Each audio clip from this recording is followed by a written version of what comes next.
Good morning বন্ধুরা, নতুন ব্লগে তোমাদের স্বাগত জানাই। এই দেখো আমার সঙ্গে পথকাকে জড়িয়ে নিয়েছি। সকালতে একটু হালকা ঠান্ডা রয়েছে, ঠান্ডাটা যাতে না লাগে জাস্ট একটা কাপড় জড়িয়ে নেওয়া। দেখো দুধ গুলে নিয়েছিলাম 0 লাখ, ওকে খাইয়ে দিয়েছি, খাইয়ে ঘুম পাড়িয়ে দিয়েছি ভালো করে। তো ঘুমাচ্ছে, এখনই হয়তো উঠে পড়বে। নেক্সট টাইমটা করে দেবো। নেক্সট টাইম রেডি হয়ে গেছে, এখন ঘুমাচ্ছে, জানি না কখন খেতে পারবে। দেখো তোমার মায়ের কোল থেকে ঝাঁপ মারার চেষ্টা করছে। দেখো ঝাঁপ মারছে, দেখছো? কারণ কি জানো?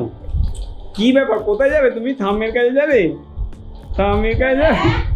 থামের কাছে যাবে? এত চমকম করছো বাবা, চিৎকার করছো এত। হাঁচি দেখো, হাঁচি দেখো। ও ব্যাস ব্যাস, দেখো দেখো দেখো দেখো দেখো। ও বাবা, হ্যাঁ গোপাল ঠাকুর তো। আমার গোপাল ঠাকুর তাই আমার চৌকা পোকাটা। দেখো বন্ধুরা, স্নান হয়ে গেছে, ছাদে চলে এসেছি। ছাদে কাঁচার পাহাড়টা দেখে নাও।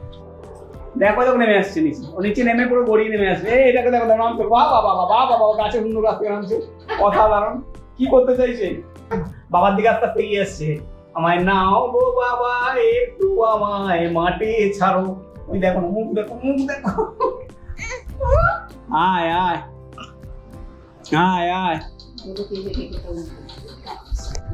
দেখো বন্ধুরা, আমি চাইছি তোমাদের দেখাতে, কিন্তু দেখাতে পাচ্ছি না। একটা দারুণ জিনিস বলতে শিখেছে, ওর মুখেই শুনবে, কিন্তু কিছুতেই ক্যামেরা যখনই অন করছো আর বলবে না।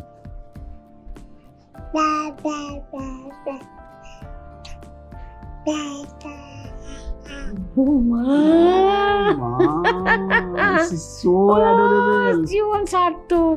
এটা প্রথম কথা বন্ধুরা, মানে সকাল থেকে দাঁত দাঁত তত এইটাকে দেখছি কনফিডেন্টলি বলছি। স্নানে যাচ্ছিল, আমার ডাকলো, ছুটে এলাম। আমার দিকে তাকিয়ে যখন বললো কথাটা, মানে ভাবা যায় না। এই ফিলিংস হয়তো পৃথিবীতে আমি, মানে হয়তো আমি আমার জন্মগ্রহণ সার্থক মনে হয় এতদিনে হলো।